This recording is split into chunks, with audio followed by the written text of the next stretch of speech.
I'm Sweta Purohit, and my business is called the Sweta Way. So I'm a personal leadership coach and a soul and body wisdom facilitator. So what does that mean? Right? So what I love doing now is helping other people to transition through challenges that they're going through in their life, to use that methodology of that self-leadership. You are the leader in your life. You're not the victim in your life. You're a leader in your life. That personal self-leadership to guide yourself through the lows, back up to what you would love. For context, everyone listening, I've done a session with her, and yeah, interesting. We'll talk about that. It's interesting. When I got married, struggling to have a baby, happy in my marriage. That's when I kind of started leaning more and more into my spiritual side. Had a baby against all the odds. So I was told I can't conceive naturally, and I did conceive naturally. If you believe it's impossible, it probably most likely will be impossible. And like you said right now, like the chances were completely against you, and you managed to have your miracle baby. Divorced when she was 8 months old. 9 months later, you've had your baby, and then you said 8 months after that, you then separated. Yeah, so this is the thing with following your superconscious, and I remember I felt really baffled by it. Everything was directed me to have a baby with this man, and then it wasn't the magic cure. And people say, particularly in our age group, I'll have a child and bring you together. It didn't. It actually broke us. Welcome everyone to another episode of the Unfltered Podcast, where we take the eye out of unfiltered and put the emphasis directly on you. This is the one platform where we get to take down our filters and have raw, authentic and vulnerable conversations in regards to the challenges that we're all facing today. Now, if you're a fan of the unfiltered nature of this podcast and you want more of these conversations that I have on the show to be normalized, why don't you help me help you? To get more guests on and to have those difficult conversations in regards to the challenges we're all facing, I have to know what it is that you specifically want us to speak about. So if it isn't too much to ask, why don't you hit that subscribe button right now? And at the end of the episode, if it's been a hit for you, why don't you leave a thumbs up and leave a cheeky review in regards to what specifically resonates with you. Now, with that all being said and done, let's get straight back into the episode. So, Sweta. I've already said that so wrong. I just heard sweater in my head. Oh, everyone does it. It's fine. Sweta, how are you? I'm good. How are you doing? I'm good, thank you. I'm good. Thank you for coming and getting unfiltered today. We said we've got a couple of topics we want to talk about, but before we get into that, every guest that comes on gets to introduce themselves in regards to what they do, who they're helping, whatever it is. So the floor is yours. Give the audience a little introduction. Yeah, firstly, thank you. All good. Thanks for inviting me to the Unfiltered couch. There you go. So who am I? I'm Sweta Purohit, Yeah. and my business is called the Sweta Way. So it's my own framework that I've created. And so I'm a personal leadership coach and a soul and body wisdom facilitator. So what does that mean? Right? So my background is in leadership development, change management. So for over 15 years, I ran coaching, consultancy business. And at the same time, I was also very spiritual. So there's always been a bit of a woo side to me. But the two worlds never kind of came together. They were like a separation. And then when I got married and I was struggling to have a baby and all the rest of it, I wasn't happy in my marriage. That's when I kind of started leaning more and more into my spiritual side and had a baby against all the odds. So I was told I can't conceive naturally, and I did conceive naturally. I had my miracle baby, divorced when she was 8 months old. Well, we separated. So I went through separation, then through divorce, had an amicable divorce, to co-parenting, and then setting up my own business. And that whole journey sounds crazy, right? In the space of like 4 or 5 years, the thing that guided me through it was the work that I do around connecting with my higher superconsciousness and connecting with my soul and body wisdom, and to guide me to transition through that grief of the divorce, of the separation, to then be able to transmute that to what I would love. So what I love doing now is it's kind of helping other people to transition through challenges that they're going through in their life, to use that methodology of that self-leadership. You are the leader in your life. You're not the victim in your life. You're a leader in your life. That personal self-leadership to guide yourself through the lows, back up to what you would love, and creating that compelling vision of what is it that you would love now. I hear that. Where do you want to go next? And that's what I love helping people do, is connecting them back to their soul passion. So I call it your soul passion. So how does that all like, one, well, before I go into that question, how did you connect with that yourself? Because I know, for context, everyone listening, I've done a session with her, and yeah. Interesting. We'll talk about that. It's interesting. But like, how did you originally step into, like, when everyone asks me, like, how did you become a coach, Brie? There's always a backstory behind it. Obviously, you said you had your miracle baby, then separated, and then went through this divorce, and that's when you connected with your higher super conscious. Yes. What does that look like? What was that story? So my ex-husband at the time, he knew I'm all about personal growth and spiritual development always, and that was the industry that I worked in as well, right, in terms of leadership development, coaching, consultancy. So it was in 2016 that I trained in connecting with your super consciousness. So super consciousness and alchemy training is what I did. Yeah. And that was a massive game changer for me. And initially I did it for myself. I didn't do it. It was actually to learn, to teach, to coach other people. Mm-hmm. But for me, I did it for myself. And I did it up to mastery level. And it was 2016 was when I was not happy in my marriage. It was probably 2 years in. And on the outside, it looked great, right? I was wearing the mask, good old Indian girl, doing well in a very good job, a nice house. I don't know where the accent came from. You know, she travels, she goes places. Yeah. Everything, like, on the face of it looked great, but on the inside, there was a deep sadness. And that deep sadness was I didn't have a child. Mm. And so when I did this training, I realized through the super consciousness and connecting with my higher self. So super conscious, what is that, right? So we have 2 levels of consciousness. There's our unconscious self. So unconscious isn't that you're asleep. Unconscious in the sense of those stories that are our limiting beliefs. Yep. That we created from the age of 0 to 7, all of us did it, of how it is to be in this world, and they play out to our adulthood. Mm-hmm. And so that's designed to keep us safe and secure. And also with us Asians, there's some conditioning that happens there of how it is to show up in the world. Our super consciousness is connecting to our higher self, our genius, our soul. And that being our guiding self, which is open to infinite possibilities, where anything is possible. And for me, I trained to connect with my super conscious. And now I obviously teach other people to do that. And when I leaned into that, I learned my duality in terms of my unconscious belief pattern around my own fears around becoming a mother and how I was self-sabotaging myself, right? So there might have been the medical conditions around it, but there was also what I was doing to myself, the stories I was telling myself, how I was showing up in my marriage as well. What stories were you telling yourself? That I'm not going to be a good enough mother. That, because I think the story that was getting played back to me is like, oh, Sweta only cares about her work. She's not interested in a child. So I actually took that story on board, and not being ready, thinking I'm going to be a crap mum. Like, I really just beat myself up. This is before you even had your child. Before I'd even had my child. And was this knowing that you had your biological challenges that weren't going to allow you to have a child, or did you know this already? I knew some of them, but not the full extent of it. So it was a little bit of both. And also, like, in my marriage, I think it wasn't the ideal circumstances. There's never an ideal circumstance to have a child. Yeah. But it was just like, is this the kind of person I want to be? And when it was one of those where I was like, oh my God, I didn't realize I was even telling myself that story.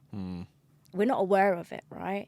So I made the unconscious conscious. I was aware of this because we don't know. Obviously, I'm not doing this deliberately. Yeah. But I suddenly became aware of my story, my limiting story. And I was like, I don't believe that story anymore.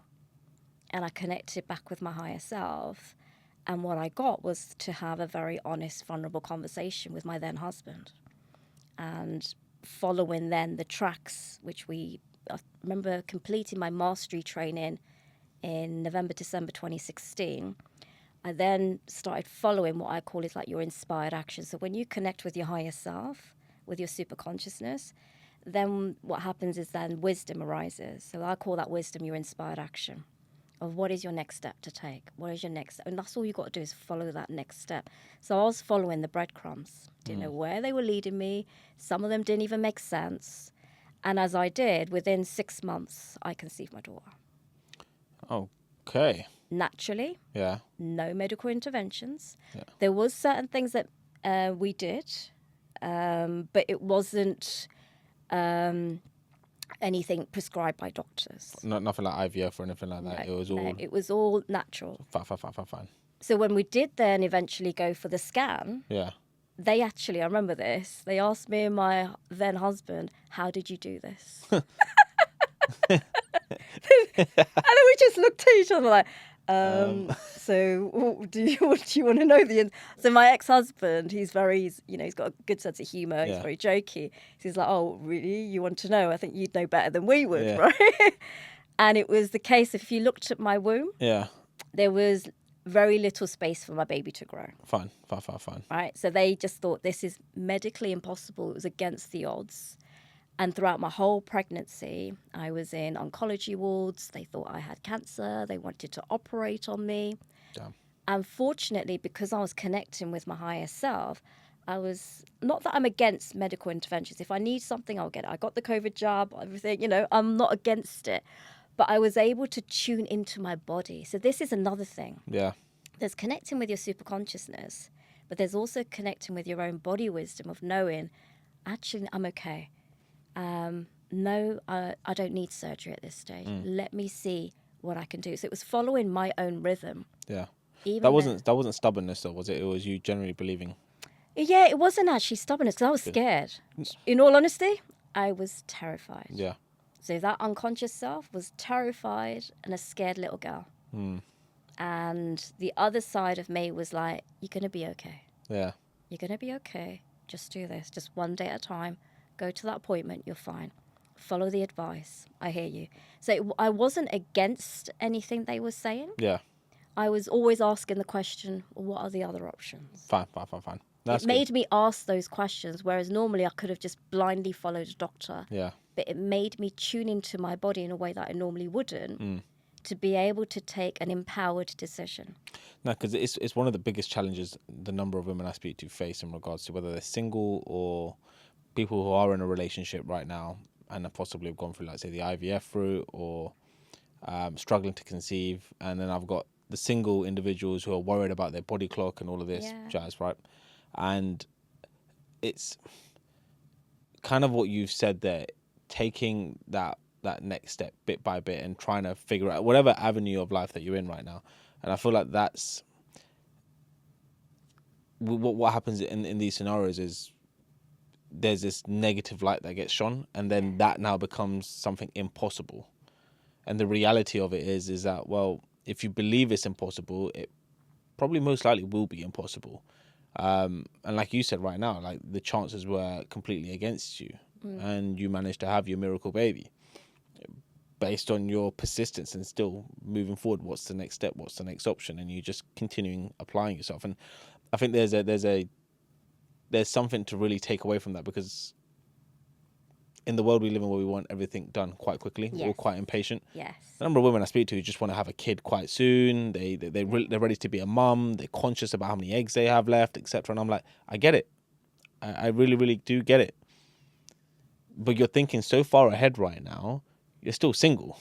Yes. We need to get you ready so that you can, not to say entertain a relationship, but be comfortable to get into a relationship first. Yes. And then we can start looking at what that looks like for you. But if it frees up your mind so you have no stress going into like dating, etc., why don't you go have a checkup? Go check yourself in to make sure everything's still okay, if there's any concerns, and give yourself a little bit more of insight in advance, right? Before you worry and bug out and then get to that. But this is what we do, don't we? We wind ourselves up. Yeah. We're not doing it deliberately, but we do. And we're being like very future focused and think the clock's ticking. I mean, I was in my late 30s when I had my daughter. It wasn't ideal, right? But what is ideal? Right?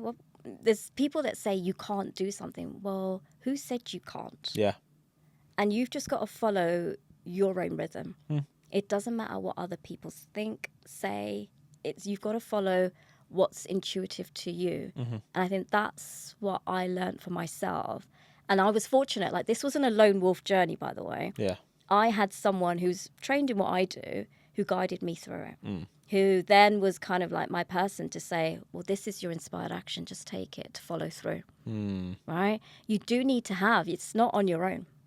I'll be really honest. You do need that push. Yeah, it wasn't even, was it a push? I think it was more of to trust my own intuition. A reminder then. Yeah, a reminder, accountability. There we go. There we go. That is. It's that accountability buddy that kind of keeps you. Did you follow through on that action? Did you follow through? There was one time where so we can tune into each other's bodies, right? Yeah. So kind of like what I did with you. Yeah. So at that time, obviously I'm trying to conceive, and she was like, "You're ovulating." I'm like, "Am I?" And then I tuned into it. I was like, "Oh my God, yes, I am." It's like, "Well, you need to do it." I was like, "Okay." I'll be back in a bit. And I remember I got really shy. Yeah. I remember, I don't know how to refer. Yeah, he was my husband at the time. Yeah. Husband now, obviously. But he'd come home, and I remember I was like, like, I forgot how to do the moves. It's just really weird. I'm like ovulating, and in my back of mind this is my prime moment. Yeah. But I'm like, oh my God, I'm thinking so much about it that this has become really awkward to even just like think about having sex with my husband, just because I'm thinking about procreation, and then I'm thinking I've got to make it sexy as well. And it was just like a complete disaster, right? Complete disaster. And then I remember I went back to my coach. She's like, "Did you do it?" I was like, "No." Yeah. And then she was like, "Okay, what came up there for you?" And we delved into it. It was like, what was my unconscious pattern there? What came up there? What is my higher self's relationship to there? Right, what's my inspired action? It's okay I didn't follow through though. That's the important thing. Yeah, it was okay. I could beat myself up thinking, oh my God, I missed the window and it's never going to happen again. But it was like, no, don't beat yourself up. Any mistake is a way to learn. Right? Any mistake you make, anything that doesn't go your way, anytime, I was talking to someone about gratitude, and we say about things that we're grateful for. I'm also grateful for my challenges. I'm also grateful for my mistakes, because they teach me something and they make me grow as an individual. Yeah. So this made me grow. It's like, okay, that didn't work. What came up there for me? All right, let me try something else, right? So it's trial and error. That's life, right? And I think particularly for us, and as us Asians, we beat ourselves up so much when something doesn't go the way we planned. Yep. And then we either talk ourselves out of it, or we just keep trying, and then we hit that brick wall and think, why is it not working? Right? It's that famous quote by Einstein. If you keep doing the same thing over and over again and you expect things to change, do you know what that's called? I should know this. Madness. Madness. Madness is doing the same thing over and over again, thinking that it's going to change. Yeah, it's called madness, right? So it was like I needed to come out of that loop and be like, okay, that wasn't right. What happened there? Cool, reroute. Yeah. And it was a process. And part of that process was me. It wasn't even to do with actually having a baby. It was me, at that time anyway, reconnecting with my husband, reconnecting with me and him as just the two of us, our relationship. Because I find that interesting, where you mentioned that you conceived naturally. So if I do the maths, 9 months later, you've had your baby, and then you said 8 months after that, you then separated. Yeah, so this is the thing with following your superconscious. And I remember I felt really baffled by it because everything was directed me to have a baby with this man, right? It's like tone. And then, it was actually, she's 8 months old, and it wasn't the magic cure. It wasn't, so we had tricky problems in our marriage. You know, there were moments of highs, but moments of really deep lows.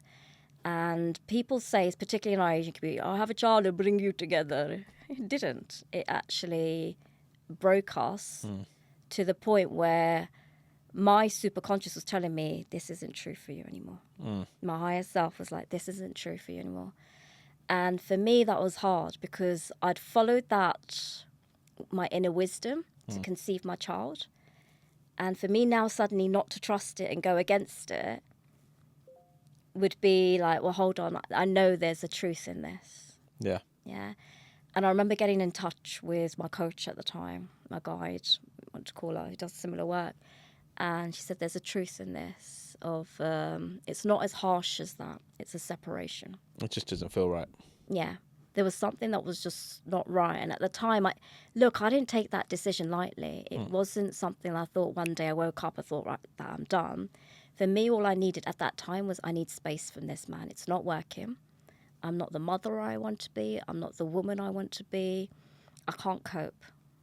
I might have even had postnatal depression, who knows, right? But I wasn't even allowed to kind of wallow in that because I was in survival mode. And what was not helping me was the marriage. And like, what was his take on all of this? I'm assuming you communicated this across and stuff. Was it received well, or was he understood? So for him, like I respect him because he's the father of my child as well. But for him, he had his own like mental health issues as well. So Fine. I guess I was going through my challenges. And he had his own. And he had his own. So we weren't mentally even there to be able to support each other. I get that. Right? And as far as I was concerned, I didn't have the capacity to support him and a new baby. Right? Prior to that, it was different when it was just me and him. But this time when it was, there's a child involved. Oh, yeah. And I'm like, I've got to give, I'm not even feeling 100%, but whatever I do have is going into my child. And I don't have time for him. As harsh as it was, I couldn't do it.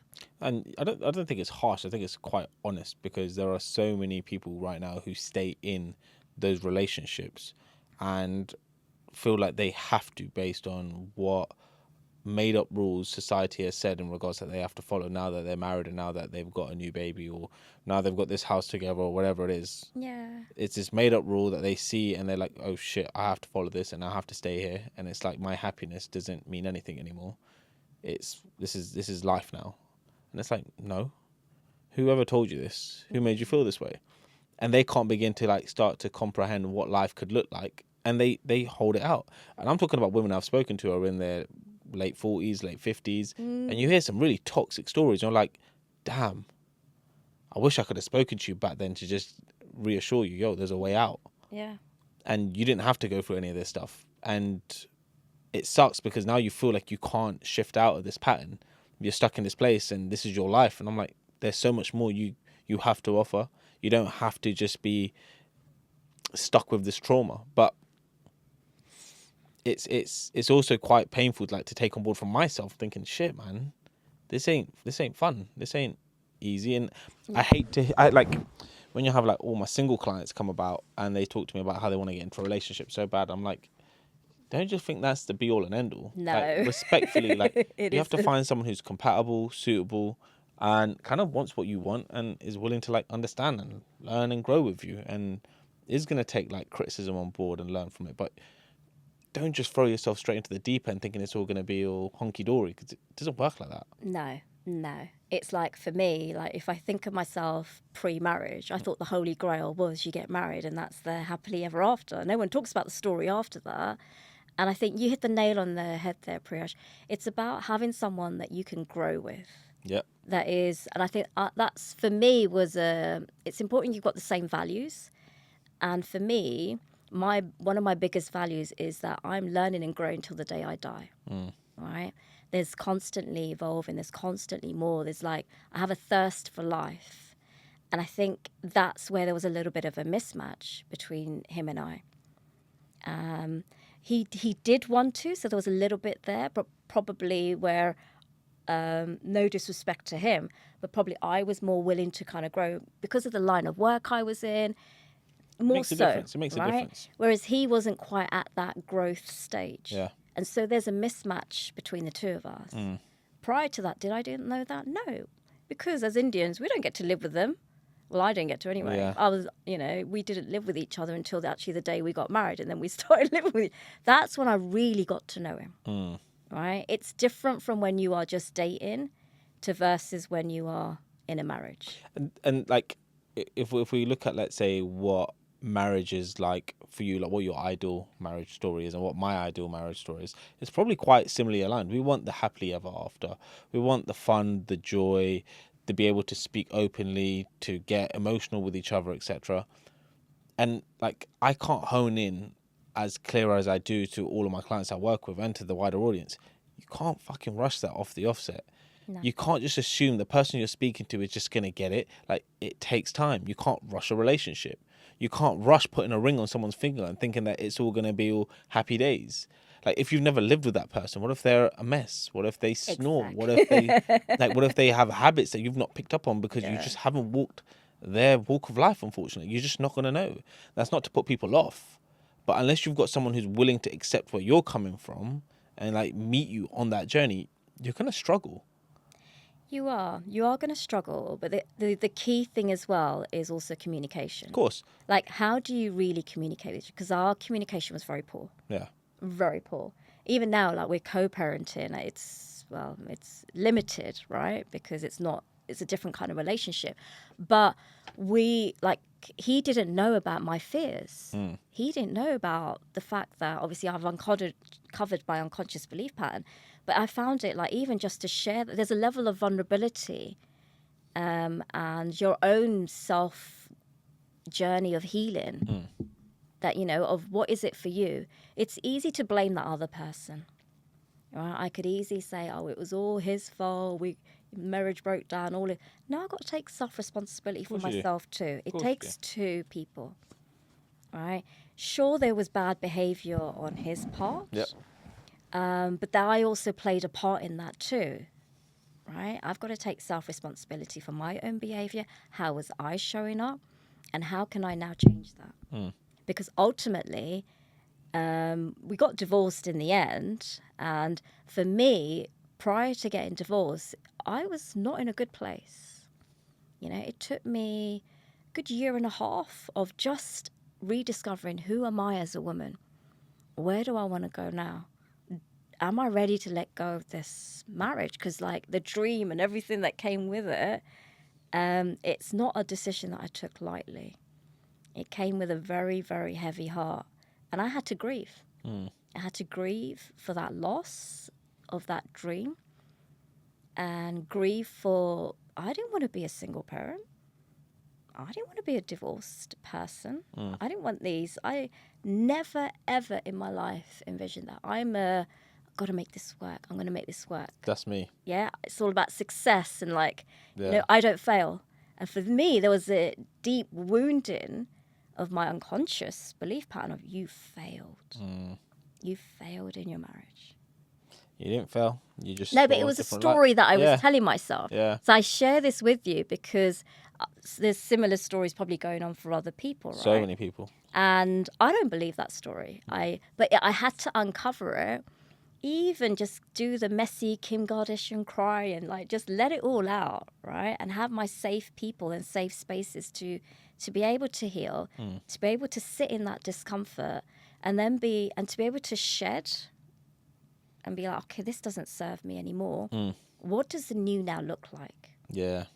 And then and this is what I help other people do as well, is like, right, what's my compelling vision now? And at that time, my vision was about raising a happy and thriving daughter with two loving parents. At that time, it felt impossible. But hey, I've done the impossible before, right?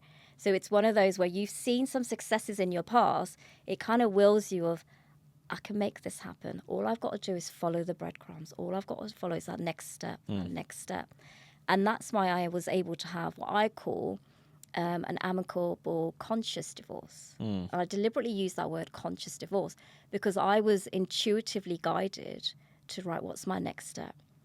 I didn't get solicitors involved straight away. I don't know the process of divorce. I've never done it before in my life, right? Don't get taught it. Yeah, you don't get taught it, yeah. But all I knew, because I had this higher vision, is it's not going to serve me to go to war with this man. Yeah. So what's the way around this? Yeah. So I'm not going to war, because at the end of the day, I've still got a co-parent with this man, right? I'm not severing ties. There is a child involved. So for me, it was then following those baby steps, literally asking those stupid questions. So I remember I used to be part of this like divorce forum group. Yeah. Oh my God, the stories that I heard was just crazy. And in my mind, no disrespect to them, I was like, I don't want to be that. I don't want to be, it sounded like draining. They sounded really bitter. I was like, I don't want to be going through that. And I remember asking the question, and there was a solicitor that was holding this seminar or event or whatever, where everyone's just venting. And here's me, quite bubbly, like, oh, so how do we do this so it's amicable? And then you're not at war. Yeah. And I remember I did it with a nervous laugh, probably like how I'm saying it now. All these other people looked at me like, what's her problem? Yeah. She's mad to ask that. But that was my wisdom that I got. And this one's like, let's me and you have a chat. Yeah. I'll speak to you separately. And she guided me of how you can have an amicable divorce. Yeah. You don't ask, you don't. But where did I get that? I was following my vision of what's going to help me towards that. 100%. And within 4 months, we got divorced. Well, I want to ask you a question in regards to like, there's a challenge that people have by getting divorced, what it looks like for their child, because they had this vision for their child to have two loving parents, kind of like what you said. Yeah. And the message I always try to throw at these individuals are, what message are you leaving for your child right now to stay in something where it looks toxic? Because children aren't stupid. Children are going to see what mum and dad are like when they're not happy, when they're not getting on with each other, what actions and behaviours they're now following up on the back end of these arguments or storming out. Like, they're going to see this, right? Yeah. And they're going to pick stuff up from this. And I always try and tell my clients, if you're teaching your child right now that it's better to stay in something which isn't healthy and isn't right for them, if that's what you want to carry on with, that's the lesson we want to imprint there, carry on doing what you're doing. Do you know what you also... That was one of my deciding points, especially because I'm raising a girl, Yeah. was, do I want her to think this is okay? No, I don't. Yeah. Because someday, you know, she's going to meet someone and, you know, they pick up on us, isn't it? How we behave, how are we in a relationship, and then that's going to be her pattern. Yeah. And I didn't want that for her. It wasn't the... You know, people think, oh, stay together, that's the healthy thing to do. It isn't. You're probably messing up your kids more. Yeah. Because they're exposed to more of an unhealthy dynamic versus if you're apart. Yeah. You And teach it is them. sad. It is sad. Like, my daughter's now, she's going to be 7. And fortunately, you know, soon after divorce, we fell into co-parenting quite quickly. And we did it during, so my divorce was during lockdown. So maybe that's why it was a little bit fast, because we did it all online. And we fell into co-parenting. And I think our focus was just on, for me anyway, and I had to enroll him onto the same vision as well, of it's just about her. All our conversations are about her. The past is over. It's just about her. And fortunately, she understands.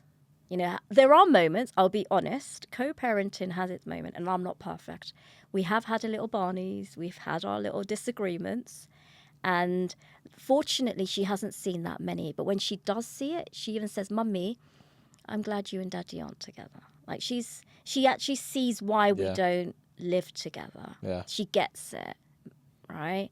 And whilst she said, yeah, it would be nice, she gets it, and she's quite happy with the dynamic as it is. It works. In a way, me taking that decision to separate at that time served me, served him, and it served my daughter. You know, at the time, you know, it's selfish, right? But it's like what they say when you're on the aeroplane. Yeah, You've got to put your own mask on first, right, before you can serve others. I had to look after myself, and in doing so, there are 3 lives that are a lot better now versus if I were just stayed at that marriage. I think that's a problem when people say it's selfish. I don't think it's selfish at all for you to put yourself first. Yeah, and I try and hone it into everyone. Like, no, best believe if I'm not happy, why am I going to force myself to be unhappy? If there's a way to improve my happiness in this scenario, of course I'm going to try and articulate it. Now, I won't get it right. I might say something out of line. But I have to look at how I turn up the best way for me first. When I become a dad, when I'm a coach, when I'm at home, as a son, as a brother, whatever, like, to be the best version of that individual there, I have to make sure I'm good. If I'm mentally drained and tired, I can't turn up to a coaching call. If I'm still broken and hurt, I can't try and date someone. Yes. It doesn't make sense. Yes. I can't be that best person there. So why am I going to try and put myself in that scenario? And I spoke about it with one of my guests a while back, and I said, when people ask you the question, so why are you still single? Why have you not found anyone yet? One, do you think I'm trying to be single? Two, on the back end of it, what if I'm not mentally ready for it? Yeah. You don't begin to ask that question. So I really think that we need to possibly remove the word of being selfish and look at it in a positive light, where you're actually putting yourself first for a change versus putting everyone else and all their bullshit in front of you and thinking that it's a problem. It's not. Yeah. And also, maybe a play on words here, Yeah. right? But see the positivity of being selfish. Self first. Yeah. So it's just got H at the end, Yeah. right? But we can't really do that play on words. But it is. There's nothing wrong with it. No. Yeah. It's not a negative word. Because in the end, if you are resourced in yourself, if you look after yourself and what's better, those around you will benefit. Yeah. That I'm a strong believer of And that. I'm not a parent, so I can't like talk for like what it's like having children. And everyone says when you have kids, you'll understand. I'm like, best believe I will. But there are certain guidelines I've given for myself right now that I must follow to be the best version of me. Yes. So when I am a dad, if I can't be the best dad in that moment right now, that's not to say, oh, I've got to give all the responsibility to my partner. No, it's just more of I need to help you understand that I'm not ready to do X, Y, and Z just yet. And unfortunately, this is going to require me stepping out for like 5-10 minutes, giving myself a little break, and then coming back into the scenario. If I need a little bit more extra sleep, cool. If we need to find another way of getting more resources in to help this, it sounds so easy me saying it, but truthfully, you can find a better way of being your best self in these scenarios versus just conforming to what society tells you to do. Yes. And it kind of comes back to the whole filtered versus unfiltered version of ourselves, right? Yeah. And a little bit of what we did in the session with you, Yep. which we all do, by the way, right? But there's like showing up as the best version of yourself. But where is that best version of yourself coming from? Is that best version of yourself from that place of, you know, the limiting beliefs and what you think you should be doing in the world and what success looks like, you know, the car, the house, the marriage, and all the shoulds. And that's apparently you've got to show up as your best version to be that. Or is your best version your authentic true self? What your heart and soul would truly, really desire, regardless of what those outside expectations are. And that's the best version of yourself that you want to be showing up. Yeah. And it's getting to know that duality in you. I agree. How is that showing up in you? Yeah. How does that filtered version look like? And how does that unfiltered version look like? Like, I've got it too. I know we picked it up in the session with you, but me too, I've got to be aware of it. And then, you know, I call it autopilot, right? So you could be going into your autopilot. We know that autopilot mode, like for me, I give it a name. So sometimes just to give it a name, it takes the charge out of it, right? So I'm like, I call her boss lady. So she's little Miss Independent. I've got to do it all alone, me against the world. Yeah. Do I believe that? No. But does that sometimes come out? Yeah, it's a pattern of behavior because it's designed to keep me safe and secure. Then there's my higher self, which is in my feminine leadership, which is quite creative, which is more playful, right? And it's like, okay, who do I want to show up as in this place? Filtered Shwa or unfiltered Shwa, right? And it could be, it doesn't mean that we, you know, I'm Jekyll and Hyde or anything. There's a duality that exists in all of our bodies, but it's just becoming aware of that, because I could be in an argument. Me and you could fall out, right? Have an argument. They could be, rah, rah, rah, boss lady. I could say some stuff to you.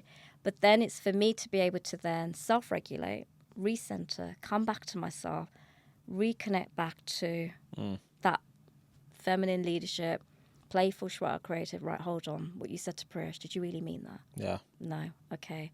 What's obvious next? Go back, have a different conversation. So it's then what version of you showing up. And if sometimes that other version comes up, it's okay. Yeah. It's okay. Don't beat yourself up. We're human. But you can always turn it around. How do we dumb this down then for the majority of the population that aren't able to tap into that headspace?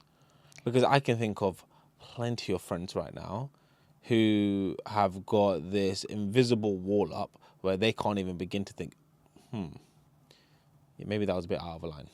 Like, it's so far for them to even to step into that place. Like, understanding from a different perspective just seems like a different language. I hear that. And I think the first thing to do, like say, I mean, this happens. We're always going to have challenges and disagreements with people. That's life, right? And if I look at a recent example with two of my close friends, I felt a certain way. I thought about a situation one way, which wasn't true, right? But what I did in the moment, you know, I got really upset, I cried, I maybe overreacted. That all did happen. Then part of me, the first step in anything is you got to regulate in your body, right? So you got to think, what's going on in my body? So the first thing in my body was my heart was pounding. Yeah. There was like a little pounding in my chest. And this was hurting me, right? So it's being aware of them. What are the emotions that are coming up? What's coming up for you? Be aware of that first. Then it's to self-regulate, which is then through your breath. So I was breathing shallow. So it's then breathing now more from my belly. Let me just regulate my nervous system first. Before you do anything, people, regulate internally in your body, right? And then from there, then recentering yourself, taking those steps, and then almost imagining. So it's a bit of an imagination game, right? Right. What's really going on there? But what you're saying right now, I get it, because I'm in the space to want to understand and learn about it. I'm trying to think of, let's say, 20 of my friends right now who might turn around and say, a bit like what we said, what's this woo-woo? Yeah. And so, yes. Because what you're saying right now, and this is why I wanted to bring you on the pod, what you helped me start to like unpack and figure out was very fucking useful in terms of it's like removed a lens which now lets me see things a little bit more clearly. I feel a big challenge, and I've spoken to like people who like work in like energy healing and all that kind of stuff. I said there's a gap here which is not being tapped into to encourage the everyday man, as an example, or woman, to be like, what's that all about? Yeah. And like, again, you're not trying to work with everyone. That's not the idea of all of this. You want to work with people who want to like step into this space. However, I do feel like there's enough of an opportunity here to really educate people to start thinking about centering, think about the repercussions of their actions, think about how they're articulating things and how they're going about life, and how dating is not working for them or their relationships are not working for them, just by being able to take that pause. Yes. And kind of what you did with me, like we said, like, where are you centered? Where's the best version of you coming from? We talked about how it comes from my feet. And up here right now, there's things going off, and it's taking me down a different, and these are where the shoulds come from. Yes. But when you're a bit more grounded in your better space, like, you're a different version of you. So how do you get back into that kind of thing? I can take it on board and be like, yeah, you're dropping gems right now. This is very interesting, and I'm gonna keep on at this. But if I can think of like majority of my friends right now, I'm looking at it from a guy's perspective. Yeah, I totally get it. Even if I look at, let's say, like aunties and like women that I know of, they're probably not gonna like want to get into that, because they're just, nothing there is telling them what life looks like if you take this approach. Does that make sense? It does. It does. And I think centering is such a simple thing to do, right? Within minutes, to be honest, in that session, we got to you being so in your head, all the shoulds, all the stories that you're telling yourself. Then I got you to connect to the other side of you, the unfiltered, and it was completely different. And the way I got you to shift was by centering. What was it? It was taking some breaths, getting you to breathe differently. So breathing differently instead of from your chest. Just belly breaths. That's simple. It's not woo, people. Right? Just taking some deep breaths from your belly. Yeah. Feeling your feet on the ground. Connect back into your body. Settle your nervous system. If we then take, it's almost like there's something my dad used to say. Like, you know, when you're like like, you know, it's like your blood is boiling. Yeah. Right. There's a saying, isn't it? Your blood is boiling. So when your blood is boiling, you're in the heightened state. You're going to react, and there's going to be certain ways that you're going to show up from that space. right? And you may say things that you might regret, right? Whereas if you then calm that down, where the blood is boiling, of like literally just like, hold on, take a few breaths, calm down. If it means step out of the room, step out of the room. Then be like, right, do I still need to say something to that person? Do I really want to say that? What's another way I can approach that? Or even if the cat's left the bag and you know your blood was boiling that moment and you've already spat some bars and said what you thought of them, to then reflect back and be, because it takes a lot. It takes a big person to then pick up that phone and say, you know what? I take responsibility for my own behaviour. That is not how I wanted to articulate it. But you know what? This is what I'm upset about. Yeah. This is how I'm feeling. Explain it. Yeah, it's just and then if you internalize it yourself of how it felt for you, like literally even say, you know what, in that moment, my blood was boiling. You know, no one can criticize how you feel in your body, right?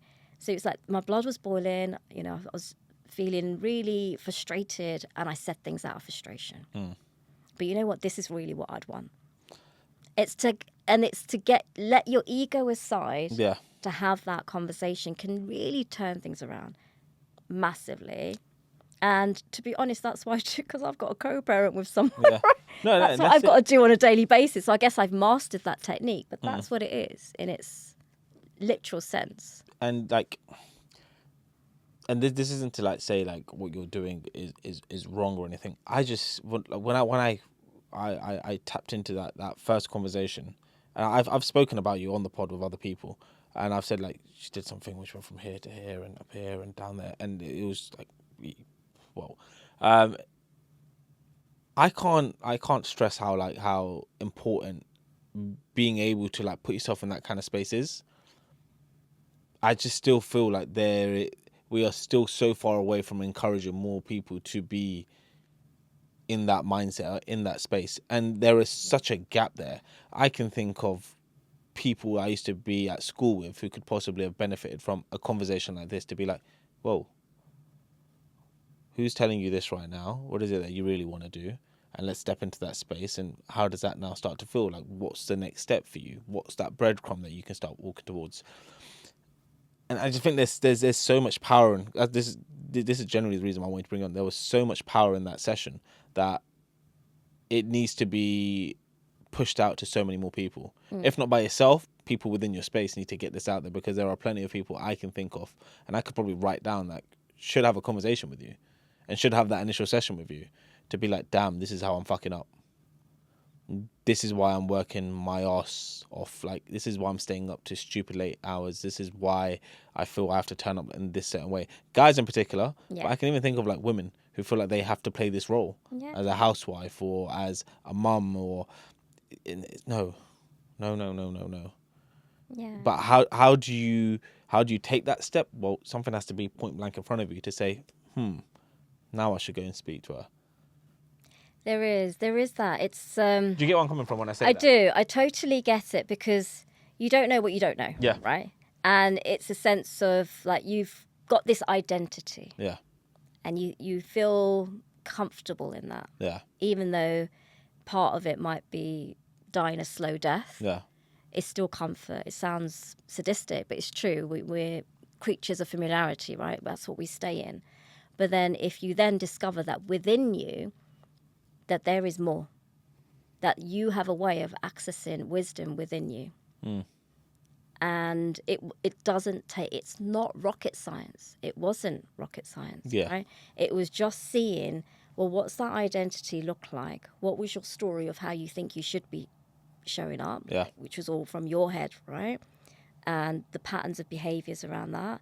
So obviously confidentiality, I'll let you share whatever came up in that session, but I'm just paraphrasing it. Versus when you were free.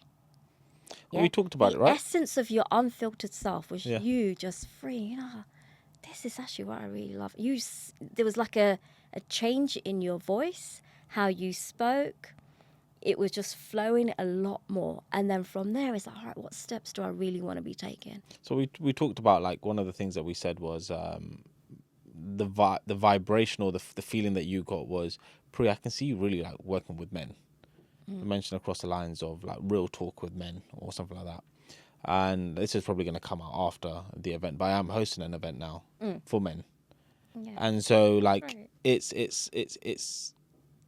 it's that initial, I don't want to call it like a domino effect, but that initial realization then push certain things into place. And this was an idea that I had beforehand, but things just started following through.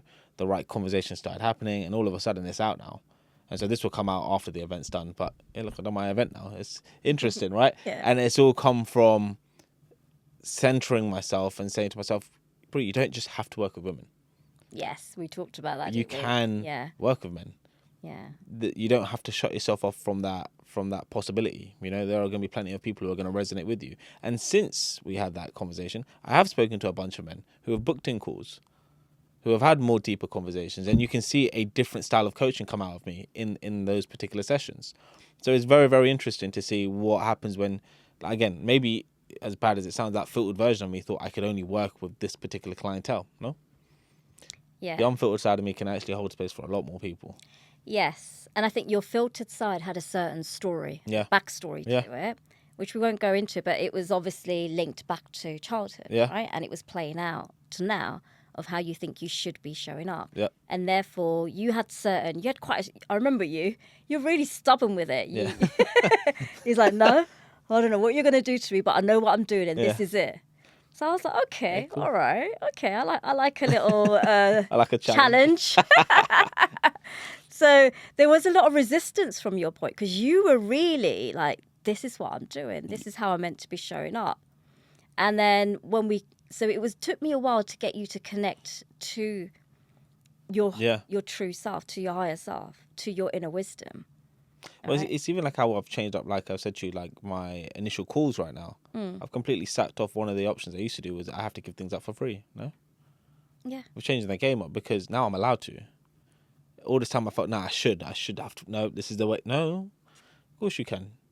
Play your game, mate. Stop playing anyone else's game. Exactly. And it's where are you deriving your goals, so to speak, from, right? And so this might be a little woo, but I'm going to say anyway, it's your soul goals. I'm all about what's your higher vision? Yeah. What is your true higher vision? If anything was possible, Yeah. what would you truly love? And that's what we did with you, Yep, we did. where we went into that space of, okay, I've heard what Mr. Should thinks he should be doing. That's great. Well done. Let's now go into that place of where if anything was possible, Yeah. what would you truly, truly love?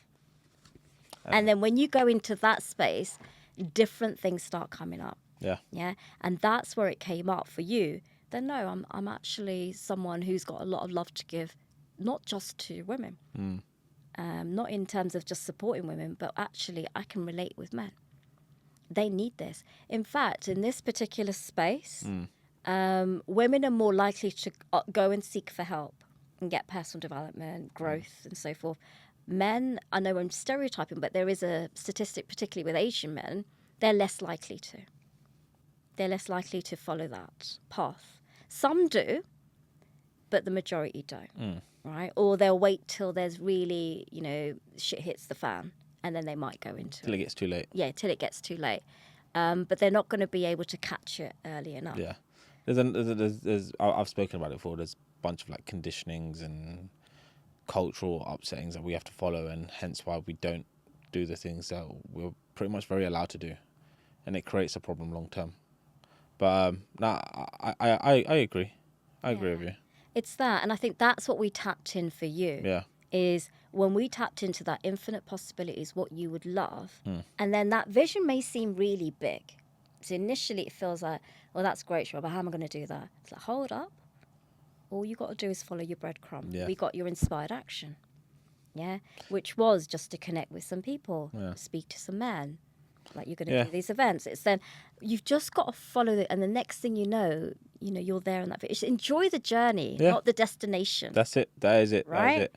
We did a thing where I went round in a circle, right? So yes. So we take did. that next step. Yeah. Just got to take that next step. And it's that wisdom, everything.